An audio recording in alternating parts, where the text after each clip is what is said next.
السلام علیکم ورحمۃ اللہ وبرکاتہ۔ محترم سامعین حضرات، اللہ تعالیٰ نے اپنے کلام میں پورے انسانوں کو کس کی دعوت دی ہے اور ہمیں کیا کرنا چاہیے۔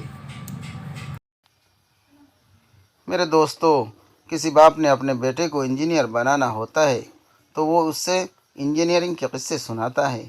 اسی طرح کسی کو اپنے بیٹے کو ڈاکٹر بنانا ہوتا ہے تو وہ اس سے ڈاکٹر کے قصے سناتا ہے۔ اب ہمیں یہ دیکھنا ہے کہ اللہ تعالی ہم سے کیا چاہتے ہیں۔ اس کے لیے ہمیں قرآن کا مطالعہ کرنا پڑے گا۔ تو جناب، سارے قرآن میں اللہ تعالیٰ نے انبیاء کی دعوت اور اپنی دعوت کا تذکرہ کیا ہے۔ ان تذکروں کا مقصد اللہ تعالیٰ کی ہم سے چاہت ہے کہ میرے خاص بندے داعی بن جائے، میرے احکامات کو دور دور پہنچائے۔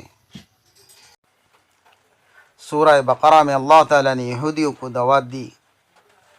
سورہ العمران میں اللہ تعالیٰ نے عیسائیوں کو دعوت دیتے ہوئے فرمایا، الف لام میم اللہ لا الہ الا ہو، خدا ایک ہے تین نہیں۔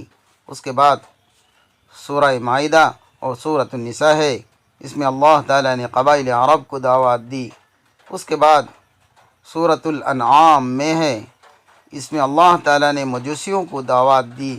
یہ کہتے تھے کہ خدا دو ہے، ایک نیکی کا اور ایک بدی کا۔